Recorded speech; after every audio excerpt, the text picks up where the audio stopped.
Perkenalkan, nama saya Muhammad Harafi dari kelas akuntansi 15 dengan NIM 2025 011035. Di sini saya akan menjelaskan tugas UAS statistika bisnis untuk uji asumsi dan uji lainnya seperti berikut. Oke, langkah pertama itu import data. Import datanya kita ambil dari Excel yang udah dikasih dari dosen. Kalau ini kebetulan dikasih dari dosennya.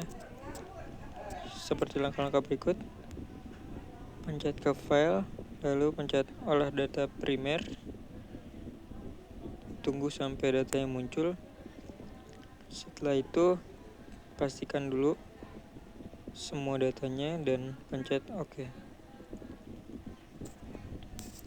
Data keluar, lalu kita rapihkan satu-satu sambil kita lihat apakah semua data sudah terinput masuk semua ke data PSS ini.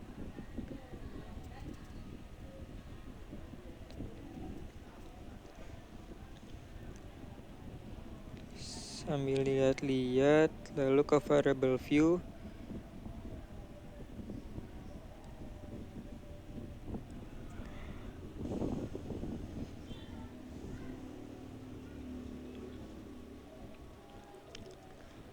Rapikan juga datanya untuk yang awal.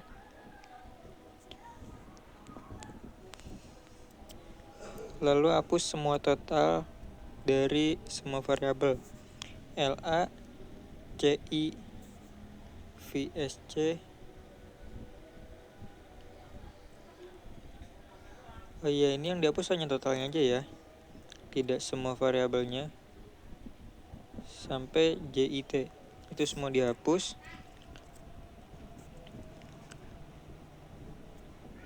Lalu untuk WT itu kita ganti di angka 8 karena seluruh variabel itu dari 1 sampai 8. Lebih cepatnya di copy aja lalu di paste sampai bawah.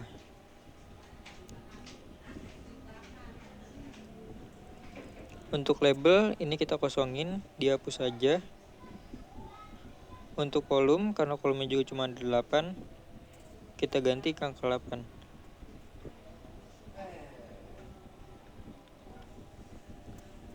Untuk measure diganti ke scale semua.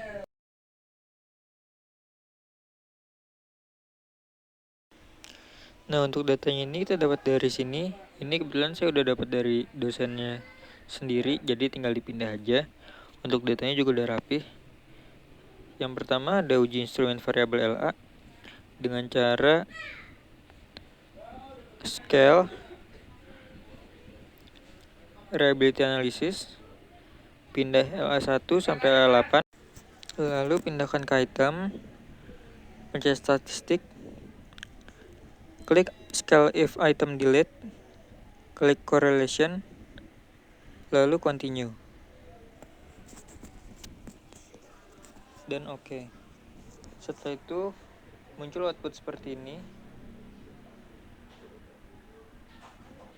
Di case processing ini crouch alpha-nya lebih dari 60 sama dengan reliable, dan crouch alpha-nya kurang dari 60 itu tidak reliable.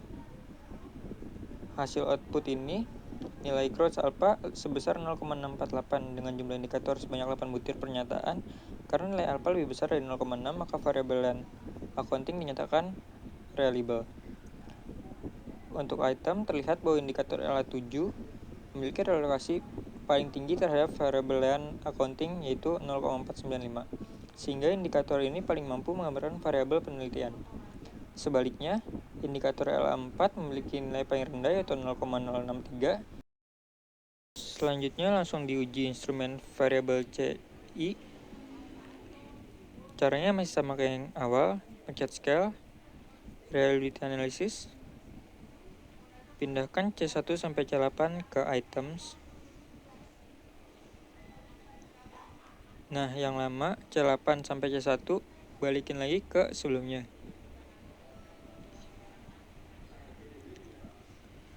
Oke. Habis itu pastiin dulu C1 sampai C8 udah masuk. Just statistik. Ini udah sama semua, lalu pencet OK. Nah, di sini kelihatan oleh crouch alpha sebesar 0,83 dengan jumlah indikator sebanyak 8 item ini. lihat jauh di atas minimal 0,6. Cost mempunyai reliabilitas yang sangat baik. Seluruh indikator memiliki nilai di atas 0,30 sehingga semuanya mempunyai hubungan yang baik terhadap variable cost innovation. Indikator C16 merupakan yang paling rendah yaitu 0,48 tapi masih berada di atas batas minimal sehingga tetap dinyatakan baik.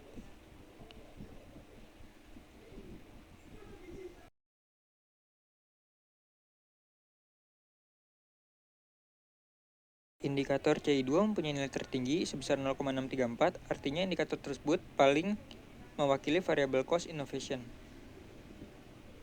Selanjutnya ada uji instrumen variable VSC dengan cara yang masih sama.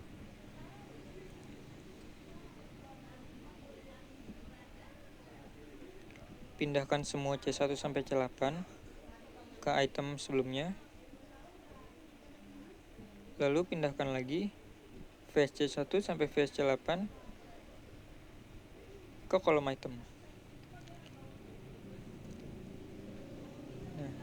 Jumlah responden sebanyak 100 orang dengan seluruh data valid. Nilai Cronbach alpha sebesar 0,880. Nilai ini termasuk kategori sangat reliable karena mendekati angka 1. Indikator VSC2 memiliki hubungan paling tinggi terhadap variabel yaitu 0,780. Sedangkan VSC4 memiliki indikator terendah yaitu 0,409. Namun masih memenuhi syarat reliabilitas. Karena seluruh indikator berada di atas 0,30, maka seluruh butir pernyataan tetap dipakai. Ya, seperti ini bentuk analisis hasilnya.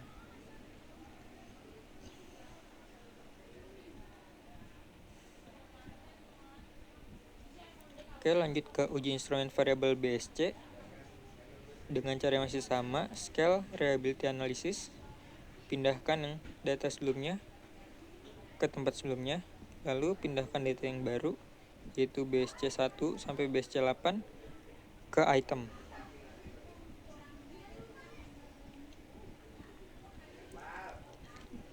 Statistik udah sesuai semuanya karena ngikuti dari yang awal. Lalu pencet continue. Sehabis continue kita pencet OK. Keluarlah datanya dengan nilai Cronbach alpha sebesar 0,899, jumlah indikator sebanyak 8 pertanyaan, jumlah responden sebanyak 100 orang. Indikator terbaik adalah BSC4 dengan nilai 0,793, nilai terendah yaitu BSC7 sebesar 0,569, namun masih tergolong tinggi. Tidak terdapat indikator yang perlu dihapus karena apabila salah satu indikator dihapus, nilai alpha tidak mengalami peningkatan yang signifikan.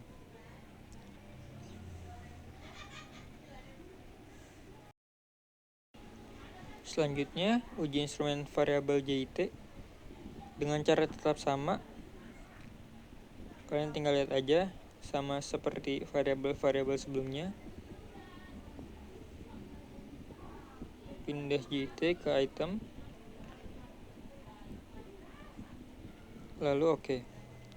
Nah, di sini jumlah responden sebanyak 100 orang, Cronbach alpha sebesar 0,86 dengan jumlah indikator sebanyak 8 butir. Itu Cronbach-nya ya teman-teman. Indikator paling baik itu adalah JIT4 dengan nilai 0,729, sedangkan indikator terendah adalah JIT8 sebesar 0,433. Walaupun merupakan nilai terendah, indikator tersebut masih memenuhi syarat sehingga tetap dipertahankan. Selanjutnya ada data baru untuk uji normalitas.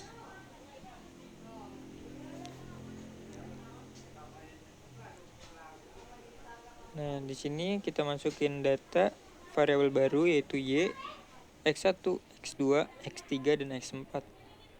Lalu kita copy, masukkan ke data SPSS di kolom variable view. Kita paste lalu muncul seperti ini.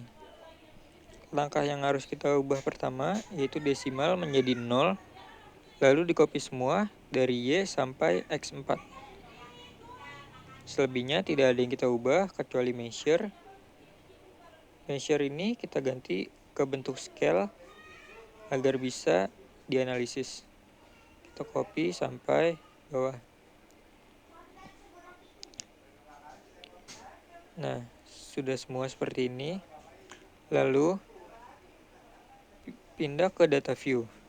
Data view ini sudah ada semua variabel yang kita butuhkan, yaitu Y, X1, X2, X3, dan X4. Balik lagi ke Excel, data awal, data primer. Kita copy semua jumlah dari variabel sebelumnya, yaitu LA, semua jumlahnya kita pindah ke Y. Terus CI, semua jumlahnya kita pindah ke X1.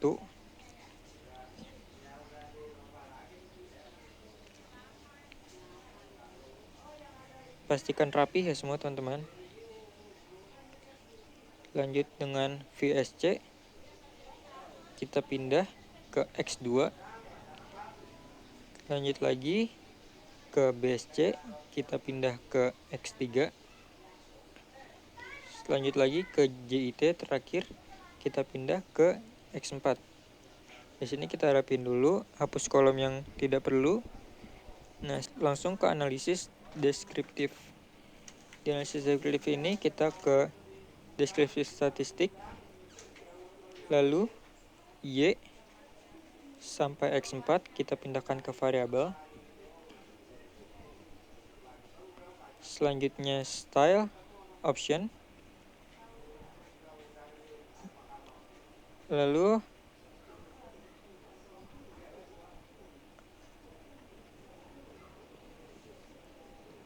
checklist kurtosis, checklist lagi skewness.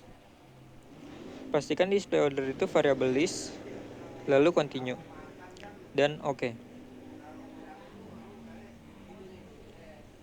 Keluarlah data seperti ini dengan nilai minimum 28, nilai maksimum 40, mean-nya 33,72, standar deviasi 2,417, skewness 0,36, kurtosis minus 0,282. Rata-rata jawaban responden berada pada angka 3. Selanjutnya ada uji asumsi klasik, tetap menggunakan data yang sama, lalu kita mencet analyze, regression, linear, pindahkan Y ke dependent, pindahkan X1 sampai X4 sebagai independent.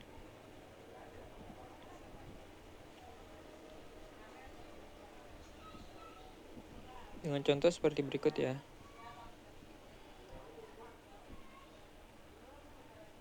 Lalu ke plot, pindahkan spreadsheet ke kolom Y, variabel Y yang dimaksud.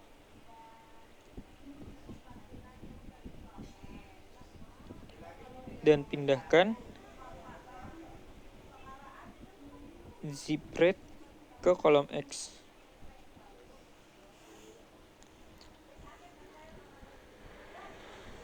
Ya, centang histogram dan normal probability plot agar dapat histogramnya nanti. Continue, lalu klik OK. Nah, keluar data seperti ini. Dengan seluruh analisisnya nanti bisa saya jelaskan di kolom Word atau PDF yang saya kirim. Oke, untuk langkah-langkah selanjutnya bisa ngikutin sesuai apa yang digambar. Analisis sudah saya cantumkan sesuai dengan yang tertera. Ini histogramnya. Penjelasannya akan saya simbolkan pada PDF yang nanti bisa diakses. Dan untuk langkah-langkah selanjutnya semua sudah sesuai dengan apa yang sudah saya kerjakan.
Oke, itu aja penjelasan dari saya dengan video sebelumnya, dan terima kasih.